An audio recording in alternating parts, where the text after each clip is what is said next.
আমাদের তারেক রহমান সাহেবের উচিত ধর্ষণ পীড়িত কমিটি করবে, সেইখানে অন্য কাউরে রাখা লাগবে না। জামাতের আমির সহ যদি সবাইকে রাখে দেখা যাবে যে ধর্ষক আর নাই, কারণ এরাই এখন ধর্ষণ করে।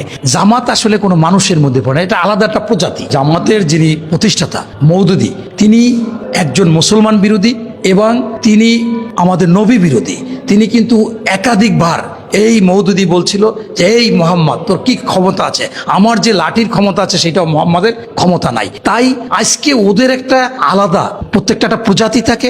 জামাত আসলে কোনো মানুষের মধ্যে পড়ে, এটা আলাদা একটা প্রজাতি। এই আলাদা প্রজাতি, তাদের সেই প্রজাতি প্রকাশ করার জন্য আজকে তারা দ্বিধার্ছে, আপনার মাদ্রাসাগুলো ভাঙতেছে, লাশ পোড়াচ্ছে। কালকে একটা মহিলা বলছে যে আমি পূর্ণাঙ্গ মহিলা, আমাকে জামাতকে লাগলে দর্শন কর, আমাকে ভোগ কর, কিন্তু আমার সন্তান 6 বছরের মেয়েকে মসজিদে উঠাইয়া শরীয়তপুরে একজন জামাতের, উনি ইমাম আবার জামাতের নেতা, দর্শন করেছে। আর একজন দেখা গেল 11 বছরের বাচ্চার পেটে বাচ্চা দিয়ে জামাত শিবির দর্শন করে, জামাত শিবির দর্শন করছে। শুধু এটাই শুনতেছি, জামাত শিবির দর্শনের পরে যে যার সন্তানটা ফায়দা হয়েছে, ওই সন্তানটা যে কোনটা এটা দেখার খুব ইচ্ছা ছিল। আরেক যার সন্তান বলতেছে জামাত শিবিরকে কমিউনিটি রাখলে দর্শন হবে না।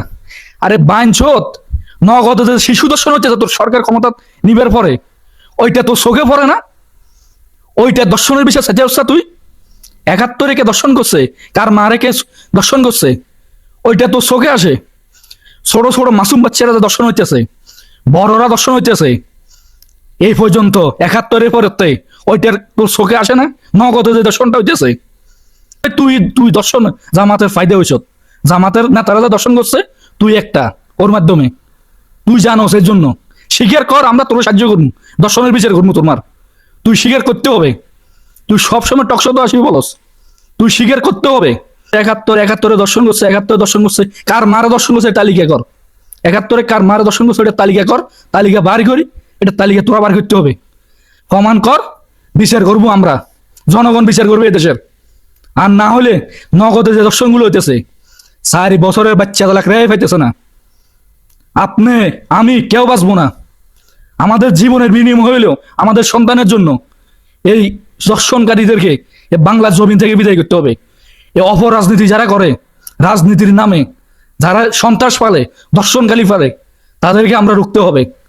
আর সময় নাই। আজকে আপনার মেয়ে, কালকে আমার মেয়ে, পরশু আরেকজনের মেয়ে, এইভাবে হতে থাকবে। চুপ থাকার সময় আর নাই। চুপ থাকলে আপনি আমি কেউ বাঁচবো না। আর চুপ থাকার সময় নেই। 71-এ যদি জামাত কারো মাকে দর্শন করছে, কারো বোনকে দর্শন করছে, প্রমাণ দেন, ওই বিচারও জনগণ করবে। আর এখন যে দর্শনগুলো করতেছে, ওই বিচারগুলো আমরা জনগণ করব, জনগণ করতে হবে। আসেন সবাই প্রতিবাদ করেন।